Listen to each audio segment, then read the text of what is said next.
Ada 4 hal yang kita bahas minggu lalu yang sedikit saya review mengenai kekristenan, mengenai tipe-tipe kekristenan berkaitan mengenai topik kita orang Kristen yang berakar. Yang pertama bahwa tingkat kedewasaan kita sebagai orang Kristen berbeda-beda.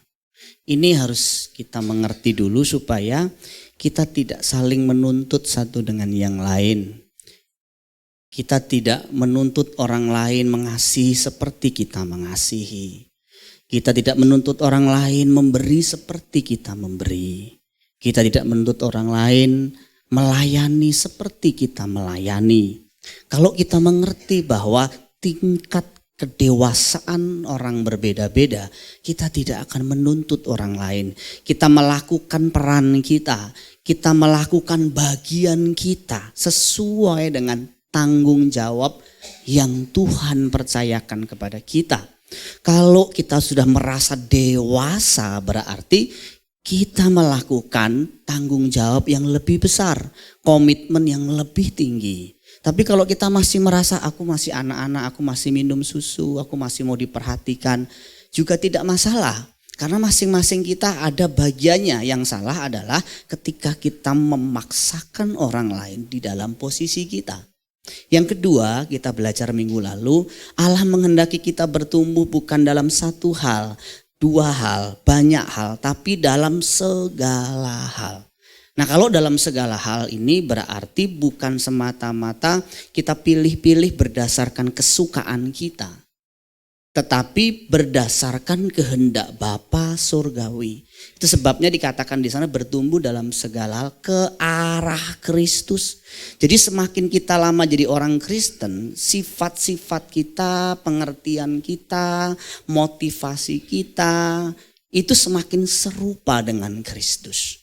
Nah, kemarin kita sudah membahas secara umum, tetapi saya kelompokkan minimal dalam 3 hal. Dalam hal head, hand, heart. Head bicara mengenai apa yang ada dalam otak atau pikiran kita. Ini kalau bisa digambarkan menyangkut apa yang kita tahu, apa yang kita mengerti. Ini bicara mengenai sudut pandang kita. Kita gak bisa paksa orang seperti yang kita ngerti. Karena memang dia gak ngerti. Kita gak bisa paksa pasangan kita punya pengertian seperti kita. Apalagi kalau pasangan kita ini memang gak ngerti. Gak boleh menuntut orang lain seperti kita. Pengertiannya persis seperti kita. Makanya dalam bimbingan-bimbingan pranikah misalnya, saya mengajarkan mengenai hal-hal basic supaya pengertian mereka itu sama. Contoh sederhana misalnya nanti kita membahas mengenai perbedaan pria dan wanita. Kalau prinsip-prinsip basic ini nggak ngerti, keluarga ribut terus.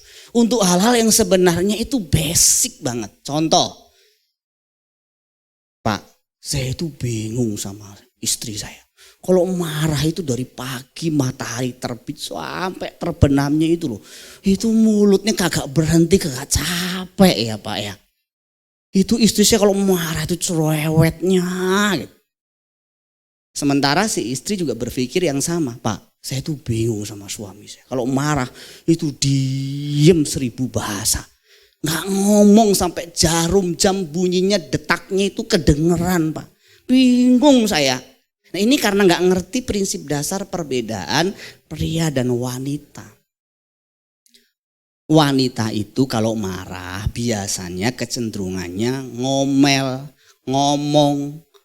Menurut penelitian wanita itu harus ngomong. Apalagi kalau lagi marah. Sehari minimal katanya 16.000 kata. Itu sehari. 16.000 itu minimal. Maksimal kurang lebih 20.000 kata. Jadi ibu-ibu itu kalau nggak ngomel, kalau nggak cerewet, stres. Dilampiaskannya nanti kemana-mana. Makanya jangan heran ibu-ibu ini ngomong sama anak-anak, ngomel-ngomel, marah-marah. Ngomong sama pembantu, marah-marah. Ngomong sama tetangga, marah-marah. Kenapa? Karena dia mesti melampiaskan itu. Sesuatu yang perlu tarakan 20.000 kata, 16.000 sampai 20.000 kata itu. Nah sementara laki-laki kalau marah bawaannya diem. Dia nggak mau ngomong malah. Laki-laki itu diperkirakan menurut penelitian hanya 7.000 maksimal satu hari. 7.000 sampai 10.000 dan rata-rata nggak nyampe 7.000 juga. Diam. Nah itu perbedaannya. Kalau nggak ngerti perbedaan yang basic ini aja ribut terus. Terus ada juga yang bilang, Pak, saya tuh bingung, suami saya tuh paling malas kalau diajak belanja, Pak. Saya marah-marah terus sama suami saya kalau ngajak belanja. Nah ini juga karena nggak ngerti prinsip basic. Gini loh ibu-ibu, ini sepertinya sih mungkin curhatan-curhatan yang saya kumpulkan, tapi sekaligus tentu secara ilmu psikologi kan kita belajar juga ya. Ibu-ibu ini kadang-kadang nggak ngerti kan. Suami itu, laki-laki itu biasanya bertahan menurut penelitian itu hanya 20 menit pertama diajak belanja itu. Itu gak ngomel-ngomel tuh 20 menit pertama. Lebih dari 20 menit dia udah gak mau belanja lagi. Makanya kalau belanja misalnya mau beli baju buat suami, buat anak-anak sama buat diri sendiri. Ibu-ibu ini menurut tips nih ya, lebih bagus belanja dulu buat suami. Misalnya suami mau cari sepatu, Pi, sini Pi, ada sepatu bagus buat papi. Ini gimana Pi? Ingat 20 menit ya, 20 menit. Pi, cocok gak Pi? Mau gak Pi? Oke. Nah ambil. Setelah itu papi mau nongkrong di mana? Di kafe A, kafe B, kafe C? Ya sudah. Kalau begitu saya belanja ya Pi ya, buat saya ya Pi. Karena kalau emak-emak itu belanja, dia bisa dari terbitnya matahari sampai tenggelamnya, sampai mall tutup, lampu dimatiin baru keluar. Dan itu suami keburu marah-marah, keburu murtad suaminya. Nah kalau kita ngerti hal-hal basic seperti ini saja gak perlu ada masalah yang berarti. Contoh lain. Kebutuhan suami itu kebutuhannya cuma dua sebenarnya. Kebutuhan utamanya itu dua. Kebutuhan utamanya itu cuma kebutuhan biologisnya dilayani dengan baik sama dihargai. Dua ini dilayani suami seneng bahagia dia. Dia gak marah-marah, percaya deh sama saya. Nah ibu-ibu tuh mesti ngerti dua kebutuhan suami ini. Apa ini? Kebutuhan biologi sama dihargai. Dua ini dipenuhi, adem rumah. Semua duit dikasih sama istri. Percaya deh sama saya. Tapi kalau nggak ngerti, kenapa ya suamiku tuh marah-marah terus Pak? Saya kadang-kadang iseng aja tanya. Udah nggak dikasih jatah berapa lama? Jatah makan Pak, yang lain maksudnya. Oh udah sebulan Pak, 6 bulan ya sudah pasti marah-marah dia. Paling lama itu 2 minggu. Tidak boleh lebih dari 2 minggu. Apalagi kalau masih muda-muda baru nikah. Itu contoh sederhana nih ya. Terus jangan direndahin suami di depan orang, dihina, dimarah-marahin. Waduh sudah. Suami itu dihargai, diangkat-angkat, dipuji, duitnya utuh. Percaya deh sama saya. Utuh buat ibu deh. Percaya deh buat ibu-ibu, buat istri. Tapi kalau direndahkan dia, dihina dia, masalah. Tapi kebutuhan istri juga cuma 2. Apa itu? Kebutuhan rumah tangganya, dapurnya tercukupi. Kenapa ibu-ibu ngomel? Kenapa kebutuhan biologis tidak dicukupi? Sang suami karena dia merasa kebutuhan dapurnya tidak tercukupi. Makanya dia balas dendam. Disitulah keluarga bermasalah, perang dunia terus. Jadi ibu-ibu, bapak-bapak, kalau kebutuhan istrimu secara ekonomi dapur tercover, dia juga buat dandan, buat beli baju baru, beli baju seksi juga bisa buat suami. Tapi yang kedua adalah kebutuhan perhatian, kasih sayang. Banyak dipuji, banyak diajak jalan, ya diperhatiin, disayang-sayang, sudah beres. 2 ini aja. Sama-sama 2 ya. Kenapa ribut terus rumah tangga? Aduh kayaknya itu ribut. Kenapa dua-duanya ini gak dilakuin, saling balas dendam. Nah ini sedikit promosi bimbingan pranikah. Yang nanti siang saya adakan. Contoh lain misalnya, ini wilayah pengertian loh, perspektif yang harus dibangun loh. Ini basic-basic di keluarga gitu. Kelemahan. Tahu kelemahan suami di mana? Kelemahan laki-laki katanya di mata. Makanya karena kelemahan jadi mata, suami itu suka jelalatan kalau di mall. Lihat cewek yang seksi, lihat cewek yang mungkin pakaiannya pas di matanya. Wow, dia bisa melotot, muter kepalanya sampai. Kenapa? Karena kelemahannya di mata. Ibu-ibu jangan jewer suaminya. Ibu-ibu juga harus koreksi diri. Kenapa dia begitu? Di rumah pemandangannya butek. Gak ada yang menarik. Di rumah ibu-ibunya pakai baju yang 3 bulan ganti. Daster yang sudah robek-robek. Kan seksi Pak robek-robek. Kagak pernah dicuci juga. Kagak ada bau-bau wanginya. Kagak pernah mandi. Sore-sore sudah pakai masker. Wah, astagfirullahaladzim, suaminya melihat istrinya pulang kerja sudah penuh dengan masker. Karena kelemahan di situ, ibu-ibu harus menutup kelemahan suami ibu-ibu. Pakaian yang cantik, yang wangi, seger, dandan yang cantik buat suami. Jangan suami lihat, aduh, gak menarik sama sekali. Lebih menarik di mall lah.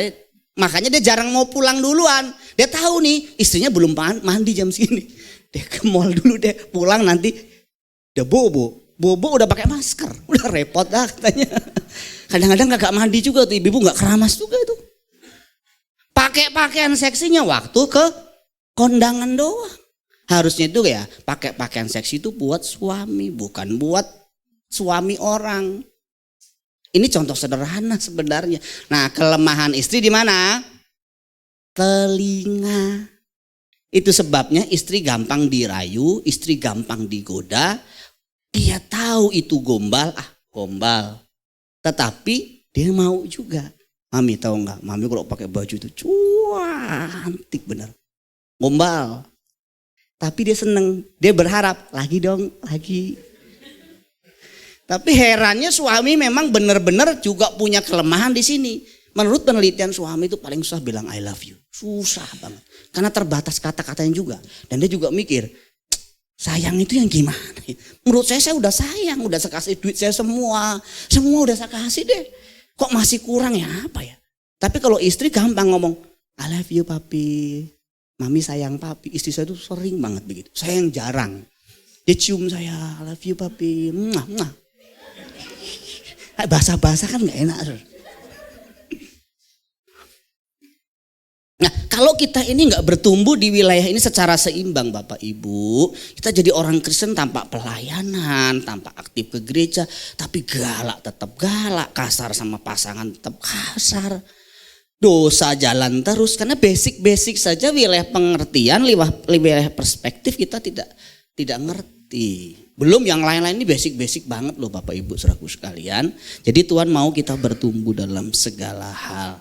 Kita tidak hanya hafal tokoh-tokoh dalam Alkitab A sampai Z, tetapi kita tidak memperagakan cara hidup yang baik seperti yang Kristus teladankan. Yang ketiga, bertumbuh itu dimulai dari berakar kuat. Jadi maksudnya Tuhan mau kita ini terlebih dulu dibangun fondasi kita. Akar kita ini di dalam Kristus harus kuat. Ibarat bangunan, kita bangun fondasi dulu, gak usah buru-buru bangun rumah. Gak ada instan dalam kekristenan. Bapak Ibu gak usah berpikir bahwa kita ini harus buru-buru jadi pendeta atau buru-buru harus punya karakter yang langsung sempurna. Perlu waktu, perlu proses. Itu sebabnya yang pertama-tama kita perlu berakar kuat dulu, bangun fondasi fondasi iman dan pertobatan kita dulu, baru kita masuk ke wilayah-wilayah berikutnya. Nah, orang buru-buru kadang-kadang misalnya ya Bapak Ibu, dia merasa sudah rohani, dia mungkin jadi pengurus, dia mungkin jadi pelayan Tuhan di gereja, dia mungkin bahkan khotbah, tapi sebenarnya basic saja dia belum lewat. Nah, ini yang membuat orang Kristen cepat jatuh. Yang keempat maksud saya, digambarkan orang benar itu seperti pohon korma. Pohon korma itu rata-rata tumbuh di padang pasir di mana udaranya panas menyengat dan kadang-kadang ada badai pasir yang besar. Tapi pohon korma tetap berbuah dan tidak roboh diterpa badai pasir. Gambaran orang Kristen yang kuat itu seperti itu. Tapi cara nanamnya korma itu memang beda Bapak Ibu. Dia ditanam dulu di kedalaman 2-3 meter di bawah pasir, kemudian ditimpa batu. Sudah begitu Bapak Ibu nggak langsung tumbuh pohon korma itu. Benih atau bijinya itu nanti akan tumbuh ke bawah dulu, cari sumber air. Nah setelah dia dapat sumber air baru tumbuh. Tumbuh, batu yang menimpa itu nanti akan didorong bergeser atau pecah dan kemudian dia baru tumbuh ke atas. Lihat, butuh waktu lama, prosesnya menyakitkan dan panjang, tetapi kalau jadi benar-benar jadi. Jadi nggak cukup cuman sekolah Alkitab, tidak cukup hanya ikut pendalaman Alkitab. Kita perlu diproses Tuhan melewati berbagai persoalan dan masalah. Termasuk pendeta, saudara juga sama. Saya tidak cukup hanya sekolah Alkitab ngerti firman, saya pun diproses melalui berbagai masalah dan penderitaan. Supaya apa?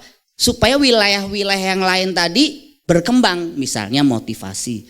Saudara yang bilang, saya bener loh motivasi ikut Tuhan, padahal belum tentu, belum diuji. Saudara baru sungguh-sungguh melayani Tuhan. Baru bikin makanan nih, misalnya Cik Meme suka bikin makan ya, misalnya bikin agar-agar. Terus kemudian udah bikin capek-capek, ada orang nyeletuk, agar-agar gak ada rasanya. Apaan sih ini? Waduh, diuji loh di situ pelayanan kita. Hati kita, motivasi pelayanan kita lurus apa bengkok? Aku tulus melayani Tuhan, tapi waktu digituin marah, tersinggung. Berarti belum tulus. Memberi untuk Tuhan, untuk pekerjaan Tuhan. Kemudian waktu memberi diuji lagi. Mungkin ada suara-suara pamer. Ini, itu. Nah akhirnya mundur. Sakit hati. Nah hal-hal seperti itulah yang membuat kita harus mengintrospeksi diri. Jangan-jangan aku belum bertumbuh di area-area lain. Baru masih di area pengertian. Di headnya. Heartnya belum. Apalagi di wilayah-wilayah yang lain yang lebih luas. Karakter, mentalnya. Kita kan dibentuk saudaraku sekalian. Kita di gereja ini kan benturan. Ketemu teman yang menjengkelkan. Nikah juga benturan lagi sama pasangan kita. Ada gak sini yang nikah gak ada pernah benturan sama suami, sama istri? Kalau ada itu hebat bener itu. Saya pun benturan juga Bapak Ibu. Saya masih ingat benturan terhebat saya dalam pernikahan itu 2 kali. Pertama, waktu awal-awal pernikahan kami. Kami saling menuntut. Istri saya mau saya itu badannya gemuk. Karena berat saya pada waktu itu 43 kilogram. Bisa dibayangin sekarang 57,5. 43 sudah bisa bayangin. Kalau saya jalan di pinggir mall yang tinggi gedungnya kena angin, saya hampir ke bawah Bapak Ibu. Saking tipisnya badan saya. Kalau saya lihat foto saya malu, saya turunin Bapak Ibu. Saking tipisnya pipi saya, gerong, saking kurusnya. Nah istri saya tidak dibilang gemuk sih Bapak Ibu, agak besar dikit. Kan ada nih istri, suami-suami yang menuntut, kamu harus kurus, kamu harus kurus. Tapi sejak konflik itu saya berubah, saya gak mau istri saya kurus. Serius. Karena kurus untuk orang-orang tertentu itu justru gak bagus. Nah karena kami saling menuntut terjadi benturan hebat. Dias. Oh itu waktu awal-awal di pernikahan kami. Dan setelah awal kami pindah ke sini dari Citra ke sini, tahun kedua atau tahun ketiga pelayanan kami di sini. Konflik yang begitu berat, kondisi keuangan yang minus.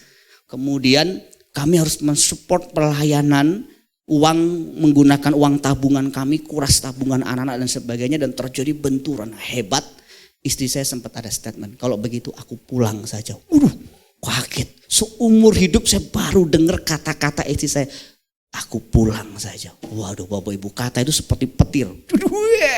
Waduh, gimana nih? Karena saya gak pernah seumur-umur ada dengar statement itu. Kalau begitu aku pulang saja. Saya tulis surat Bapak Ibu. Kan kalau ngomong gengsi kan pria. tulis surat. Saya ketik email, saya kirim. Terus dibaca sama dia. Terus akhirnya kami maafan. Sekarang nggak perlu begitu. Habis tegangan tinggi, pagi itu, sore atau malam kita langsung pemberesan. Entah saya dulu atau istri saya dulu. Pemberesan kami cepat kenapa? Karena konsep tidur kami yang kita ciptakan.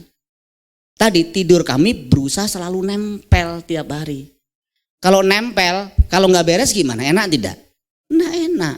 Karena saya nempel, posisi tidurnya selalu nempel, nggak enak kalau meluk. Gimana sih? Lebih baik meluk tiang listrik daripada meluk istri kalau lagi konflik kan. Tapi mau nggak mau harus meluk kan. Nah ini nih. Nah, biasanya gitu kan istri. Kalau lagi marah kalau dipeluk langsung. Kalau goyang begitu artinya gak mau dipeluk. Tapi hati-hati, bapak-bapak harus ngerti simbol-simbol dan sinyal-sinyal istri. Kalau istri bilang gak mau, enggak, itu belum tentu dia gak mau. Dia sebenarnya mau dalam hati bilang, lagi dong. Dipeluk lagi kan? Dua kali dia masih begini saudara. Ketiga kali dia menyerah biasanya. Jangan satu kali gak mau, ya sudah, emang gue pikirin. Jangan, bapak-bapak itu harus tahu seninya. Sekali dia begini, dua kali dia lemes dia. Ketiga dia, aku berserah. Sama dengan minta maaf juga, sama dengan kalau marah. Mami marah, enggak. Dia bilang enggak, itu belum tentu dia enggak marah. Tanya kedua, mami marah ya sama papi? Enggak. Tapi sudah mulai agak ngelihat. Muka aja udah mulai berubah. Mi maafin papi ya. Sepertinya papi salah. Papi memang gak ngerti aku nih. Kita udah berapa lama nikah? Tadi pertama enggak, kedua enggak, ketiga baru kebongkar. Bapak-bapak jangan nyerah dulu, kalau baru pertama, kedua jangan nyerah, sampai minimal ketiga. Jadi hal-hal prinsip seperti ini yang membuat hubungan kita bisa cepat diperbaiki. Kami berusaha untuk secepat mungkin konflik-konflik dalam keluarga teratasi, termasuk dalam jemaat. Jadi sangat bagus kalau Bapak Ibu yang sudah menikah, konsep tidurnya tidak dibatasi oleh anak. Saya bilang anak kalau bisa ditaruh di pinggir tembok, suami istri tetap nempel. Nah, kemudian di jemaat Bapak Ibu tetap berkomunitas, punya hubungan yang dekat. Sehingga kalau ada masalah-masalah langsung bisa dibereskan. Ada 3 prinsip yang saya mau sampaikan melalui bagian yang kedua tentang orang Kristen yang berakar. Yang pertama bahwa hanya orang Kristen yang berakar kuat yang akan bertahan dalam masa-masa sukar. Alkitab memang mencatat bahwa di hari-hari terakhir akan datang masa-masa sukar.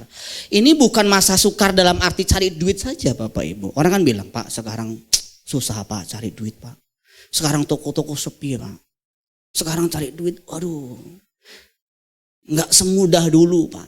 Ya saya ngerti Bapak Ibu. Tentu sekarang dengan perkembangan zaman, kompetitor juga yang semakin juga berkembang juga, banyak jenisnya juga. Mungkin usaha juga mulai seret.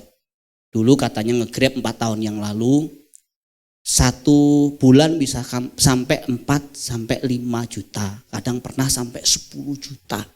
Saya kan ngobrol sama driver Grabnya. Pak sekarang Pak, kadang-kadang 1 hari kalau bisa dapat 400.000, haleluya 12 kali. Udah puji Tuhan, alhamdulillah Pak. Dulu tuh kayaknya cari duit tuh gampang Pak, sekarang susah. Betul Bapak Ibu, ini memang kenyataan yang harus kita terima juga, yang harus kita hadapi juga. Tetapi bukan susahnya, bukan soal cari duitnya saja. Tapi bagaimana kita menjaga hati kita tetap bersih, tidak arogan, tidak sombong, tidak menjauh dari Tuhan, itu lebih sulit juga Bapak Ibu. Cari duitnya susah, jaga hati itu lebih susah Bapak Ibu. Makanya orang sekarang cari duit bisa tapi jaga hati nggak bisa. Kenapa? Karena akhirnya cari duit dengan menghalalkan segala macam cara. Dia dapatkan uang, dikorbankan hati nuraninya. Yang betul adalah cari duit yang banyak silahkan, jaga hati yang benar. Itu sebabnya kita harus seimbang. Bapak-bapak cari duit boleh. Ibu-ibu bantu cari duit bapak boleh. Kalau memang kurang. Tapi hubungan terus dibangun. Jangan sampai semuanya sibuk cari uang sampai tidak punya hubungan lagi suami istri. Ketemunya 2 minggu sekali, ketemunya sebulan sekali. Akhirnya ketika suaminya jatuh dalam dosa atau istrinya jatuh dalam dosa, terlambat benerinnya. Banyak kok mereka cerita sama saya, Pak, nyesel juga sih Pak. Dulu kita nggak pikir bahwa suamiku jatuh atau istriku jatuh. Kita pusing cari duit, kita nggak jaga hubungan. Tapi akhirnya sudah terlanjur jatuh, terlanjur jauh, nggak bisa bangun lagi. Kenapa? Karena tidak jaga hati, cuman jaga supaya rekening tidak defisit. Jangan Bapak Ibu saudaraku sekalian. Makanya Alkitab mengatakan manusia akan mencintai dirinya sendiri, menjadi hamba uang, membual, menyombongkan diri. Kenapa? Karena memang di akhir zaman ini situasi semakin sukar, termasuk menjaga hati itu makin sulit. Godaan-godaan sekarang tuh banyak Bapak Ibu. Pria-pria zaman dulu godaannya itu jarang. Sekarang itu godaannya juga lebih banyak. Buka klik di YouTube, ke mall, ke tempat-tempat hiburan juga makin banyak sekarang. Potensi jatuh pria-pria banyak, wanita juga banyak sama. Dipikir cuma pria doang yang bisa. Wanita sekarang juga zamannya emansipasi katanya. Saya preset aja emansipasi. Sekarang wanita yang nantang. Cuman lu doang yang bisa, gua juga bisa. Waduh, sekarang wanita lebih galak loh. Kenapa? Karena sekarang wanita merasa dia bisa duit juga. Seorang ibu datang sama saya, kadang mikir juga Pak sama suami saya. Suami saya ini gak setia, dia cerita. Dia punya simpanan lain. Kemudian dalam hati saya pikir kalau gak demi anak saya Pak, saya sudah tinggalin. Saya bisa hidup kok tanpa suami saya. Duit saya banyak. Daripada makan hati terus Pak. Saya bilang gak boleh gitu Ibu. Masalah bisa diselesaikan dan coba berdamai dan cari kesepakatan, deal dan minta hamba Tuhan bisa tolong mediasi, kemudian dilayani dengan baik.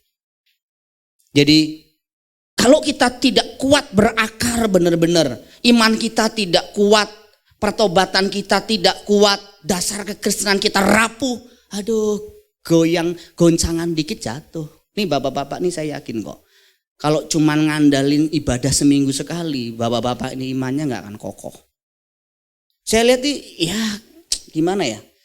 Kasus-kasus yang saya sering layani gak selalu jemaat. Justru rata-rata banyak di luar jemaat. Mereka datang dari berbagai tempat.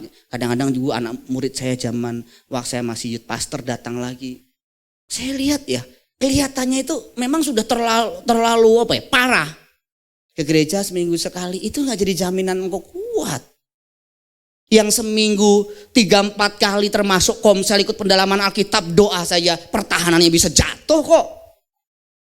Apalagi hubungan di rumah suami istri gak akrab. Aduh iblis mah gampang kipasin ini jatuh lah kayak gini mah.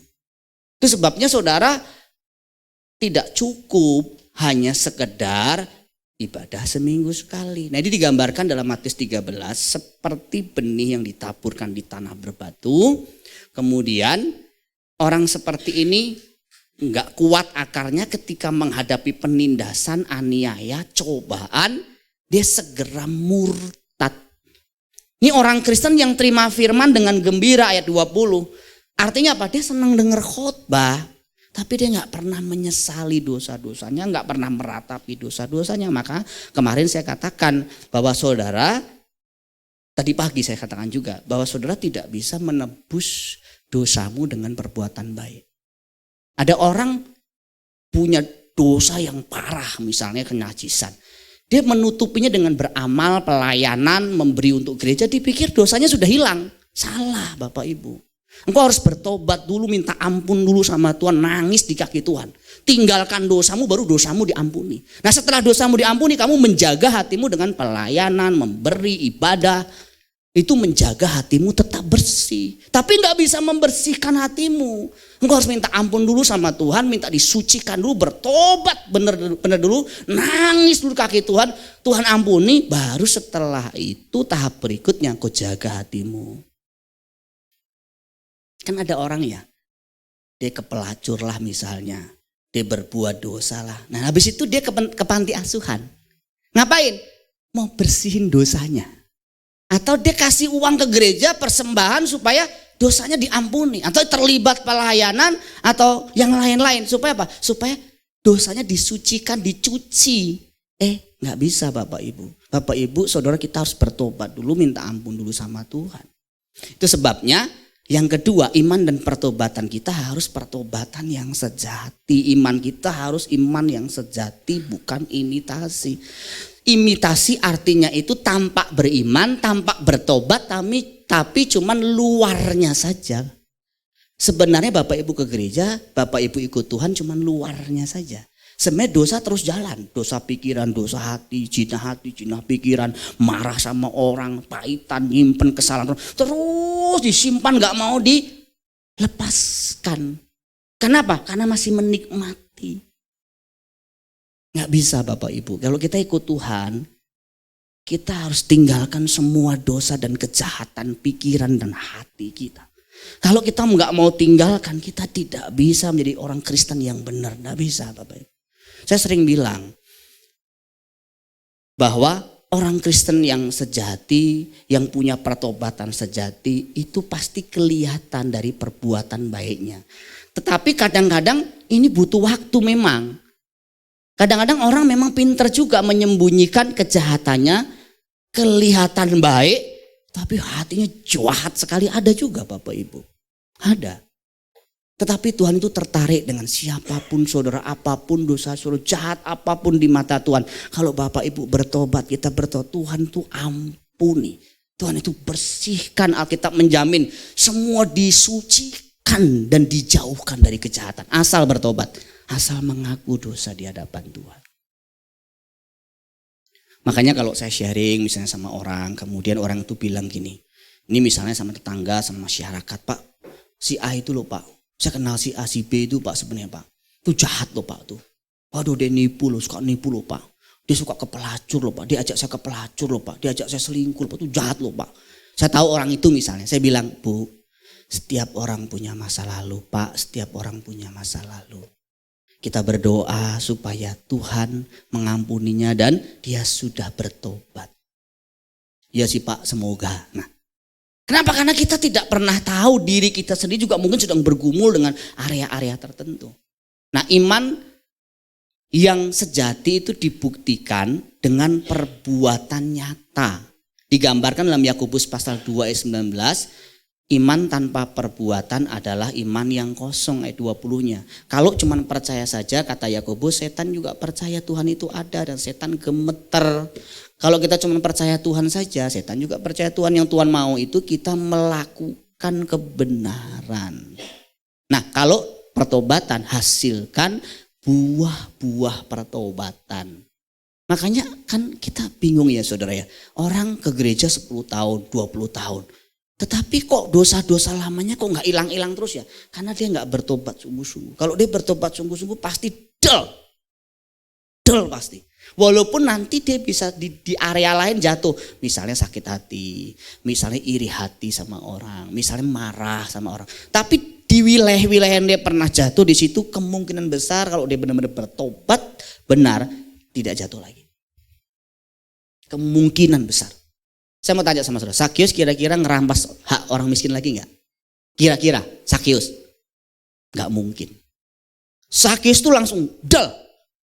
Dia bilang, Tuhan, separuh dari hartaku kasih orang miskin. Separuhnya lagi akan kupakai, ku ganti orang-orang yang pernah kuperas 4 kali lipat. Jadi dia pertobatannya itu langsung radikal. Dan inilah jenis seperti inilah yang disebutkan dalam khotbah saya tadi pagi yang membuat malaikat bersorak-sorai. Orang Kristen seperti ini yang membuat malaikat tuh senang. Wow.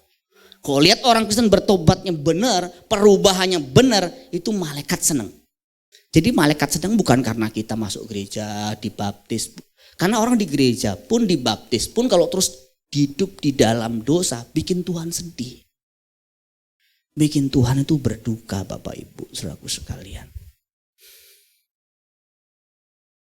Nah, setelah seseorang itu bertobat, dia punya dasar iman yang teguh, Rasul Petrus mengatakan tidak cukup. Kamu punya iman saja, kamu percaya saja. Kepada imanmu harus ditambahkan, pertama, harus ditambahkan kebajikan. Kebajikan itu perbuatan baik. Engkau tidak hanya cukup percaya Yesus, engkau harus tunjukkan bahwa kamu itu orang Kristen yang baik. Di masyarakat, di tempat kerja, di rumah, jadilah suami yang baik, istri yang baik, anak yang baik.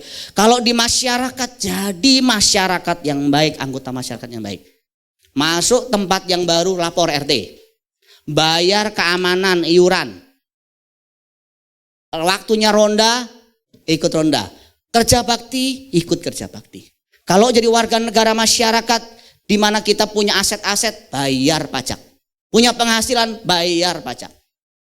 Kalau jadi anak, baik sama orang tua. Pelihara orang tuamu, sayangi orang tuamu. Kalau kita jadi orang tua, kita punya anak, atau kita punya mantu, kita punya cucu, kita jadi anak, kita perlakuan mantu, cucu kita baik. Jadi orang-orang di sekitar kita ngelihat, ini orang Kristen baik. Yang kedua, tambahkan kepada imanmu, ini bisa dibaca nanti 2 Petrus pasal 1 mulai ayat 5 sampai ayat 7. Nah ayat 9 baru ini dikatakan, barang siapa tidak memiliki semuanya itu, jadi kebajikan, pengetahuan, penguasaan diri. Jadi orang Kristen itu gak cukup punya iman saja, dia juga harus membuktikan dia punya penguasaan diri. Marah gak asal dilampiaskan, dibanting barang, dipukul orang. Harus punya pengendalian diri, makan juga begitu. Ada waktunya makan, ada waktunya istirahat juga. Terus kemudian ditambahkan kepadamu ketabahan atau ketekunan, menghadapi masalah, persoalan, gak gampang kepahitan, gak gampang kecewa, tough, kuat. Kemudian ditambahkan juga kepadamu kasih. Kasih kepada siapa? Sebelum kasih kesalehan. Kasih kepada orang-orang satu iman dan juga orang-orang di luar iman. Nah, kalau semuanya itu kamu miliki semua, matamu akan tercelik. Tapi kalau semua itu kamu gak punya, kamu menjadi buta dan picik. Karena kamu lupa bahwa dosa-dosamu yang dahulu sudah diampuni. Orang Kristen yang masih jahat itu buta. Dia gak sadar dia sudah diampuni. Orang Kristen bukan hanya gak boleh jahat, tapi juga harus baik. Bapak Ibu pernah baca Matius pasal 12 ayat 43 sampai 45. Tadi pagi sedikit saya singgung. Orang Kristen yang sudah meninggalkan kejahatan, misalnya dia tadinya melacur atau kepelacur, tadinya dia narkoba, dia tadinya merampok atau korupsi, maling. Dia tidak cukup harus hanya berhenti saja. Berhenti harus. Tapi habis dia berhenti dari semua kejahatan itu, dia harus mengisi kekosongan jiwanya dengan perbuatan baik. Kalau tidak, maka roh jahat yang tadinya keluar itu, dia mengembara itu, dia nanti akan balik lagi. Dia bawa 7 roh jahat, bawa teman-temannya, sehingga keadaan orang tersebut akan jauh lebih jahat dari sebelumnya. Makanya perhatikan. Orang Kristen yang tidak bertobat sungguh-sungguh dan langsung berbuat baik, aktif berbuat baik, dia bisa lebih jahat dari sebelumnya. Itu sebabnya saya mendorong saudara kalau sudah bertobat, langsung pelayanan. Langsung berbuat baik, gak boleh pasif. Pelayanan gak selalu harus jadi singer, gak selalu jadi worship leader, pemusik, apapun yang sifatnya engkau terlindungi, terjagai dalam komunitas. Ada komsel, ikut komsel. Saudara bisa memberilah. Saudara bisa mengambil bagian dalam bentuk-bentuk yang lain. Asyir mungkin di gereja, kunjungan, lakukan. Itu menjagai jiwamu, hatimu. Nah, orang yang pasif itu bahaya sekali. Itu sebabnya saya mendorong teman-teman yang sudah meninggalkan kejahatan di masa lalu, dosa-dosa di masa lalu, jangan berhenti. Itu belum akhir, itu baru awal perjalanan imanmu. tanya sama PKS, tanya sama pemimpin, Pak, Mas, Ci, apa yang harus saya lakukan supaya saya bisa hidup dalam kebenaran. Nanti akan diarahkan. Kalau di dalam gereja ini kan sempit banget pelayanannya Bapak Ibu ya. Paling bisa datengin ke adik saya, ke Wagem, Kak Parno, Mas Iwan atau Randy, atau mungkin Akong untuk jadwal pelayanannya seputar ibadah. Kok di luar bisa kunjungan bersama dengan saya, kunjungan dengan Agung dan yang lain-lain. Lakukan, nggak harus dengan saya juga. Saudara mungkin siang-siang gitu ya punya waktu kosong doa. Doakan gereja, doakan hamba-hamba Tuhan. Loh, nggak semua hamba Tuhan tuh baik loh Bapak Ibu. Godaan hamba Tuhan juga bahaya loh. Jatuhnya juga kemungkinan juga mengerikan. Hamba Tuhan jatuh, jemaatnya lemah semua. Doakan anakmu, cucumu, mantumu. Itu 1 jam gak cukup. Jangan menonton sinetron loh. Ada loh. Orang udah gak mau gereja lagi. Kenapa? Karena jam untuk ke gereja pas sinetron kesayangannya. Orang gak mau ikut komsel lagi. Pas jam komsel, jam sinetronnya. Tuhanmu itu sinetron berarti. Tuhanmu itu bukan Yesus Kristus. Di sini gak ada loh Bapak Ibu. Saya pernah temui kasus-kasus seperti itu. Jadi Tuhan mau Bapak Ibu Saudaraku sekalian kita bertumbuh di dalam kebenaran. Yang ketiga yang terakhir memiliki pengetahuan kebenaran yang terus berkembang. Enggak seputar itu saja. Sudah 10 tahun ngertinya cuma itu. 20 tahun ngertinya cuma itu. Penulis kitab Ibrani katakan mari kita masuk ke area yang berikutnya, kita tinggalkan asas pertama. Ibrani 6 ayat 1-2 beralih kepada perkembangannya yang penuh. Yang dibahas jangan yang cuman itu saja, ngerokok, minum, ngobat. Udah harus lewat itu. Bahas yang lain. Bagaimana menjadi pribadi yang berkenan, bagaimana bisa berbuat baik, bagaimana bisa menjadi berkat buat bangsa dan negara, bagaimana kita bisa berbuat sesuatu buat sesama kita. Jangan melulu cuma diurusinya yang seputar perbuatan jahat dulu, dosa-dosa lamamu, dikit-dikit pelepasan, dikit-dikit maju ke depan, pulang, begitu lagi. Kok Pak SBC kok nggak ada ya Pak ya, suruh maju ke depan, huwe Pak, enggak. Sudah 10 tahun rata-rata ikut saya, sudah harus lewat. Kalau perlu mau huwe, saya layani sendiri. Kenapa? Sudah waktunya kita tumbuh dewasa, kita layani jiwa-jiwa. Kita tolong orang lain. Pak, tapi kalau saya masih perlu gimana Pak? Yang huwe itu Pak. Yang nangis-nangis sampai gemetar-gemetar. Gak apa-apa, ke rumah saya aja. Saya layani pribadi. Tapi syaratnya satu. Saudara harus bertobat sungguh-sungguh. Ada seorang datang sama saya. Dia bilang, saya mau dilayani pelepasan dong. Isi form ini. Saya suruh isi form kan. Itu form pelepasan. Form pelepasan itu mungkin ada sekitar 30 sampai 40 dosa kebiasaan lama dan dicentrang semua Bapak Ibu. Termasuk sampai melakukan hubungan sejenis. Sampai sama binatang. Terus saya bilang ini, mau gak kamu komitmen habis ini kamu bertobat? Dia begini, nah itu tuh. Maksudnya? Ya saya gak yakin saya mau, saya gak yakin saya bisa. Pulang, saya bilang. Kamu belum waktunya datang ke sini. Nanti kalau kamu sudah mau bertobat, datang, saya layani. Loh Pak, bukan nanti setelah dilayani orang bebas Pak. Siapa yang bilang? Itu namanya numpang gratis. Gak bisa Kristen numpang gratis itu gak bisa. Pendeta itu bukan sakti mandraguna, doain orang langsung hilang. Tiba-tiba saudara yang harus komitmen meninggalkan dosa saudara. Ada orang telepon saya. Dia tuh, saya lagi tolong gitu, terikat dengan dosa seks. Jadi waktu ditelepon itu, dia ceritakan bahwa dia begitu maniak dengan seks. Dan dia bilang, kamu mau bertobat? Mau, saya layani lewat telepon. Dan dia muntah-muntah, termasuk muntah darah. Dia ceritakan. Bertobat, sebentar doang. 3 bulan berikutnya lagi, dia jatuh lebih parah lagi. Kenapa? Karena dia pasif, gak mau ngapa-ngapain. Gak mau terlibat apa-apa. Saya bilang, ayo ikut kunjungan. Bukan karunia saya. Ayo ikut pelayanan, saya tidak terbeban.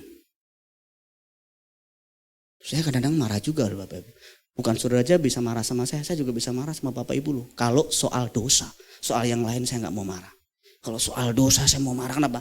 Karena tidak boleh Bapak Ibu, kita ini nanti ketipu loh dengan kuasa kegelapan. Saya berharap Kalau Bapak Ibu bertobat sungguh-sungguh membangun fondasi iman yang kuat, wah masalah boleh datang, persoalan boleh datang, tapi Bapak Ibu akan kuat. Yang setuju katakan amin.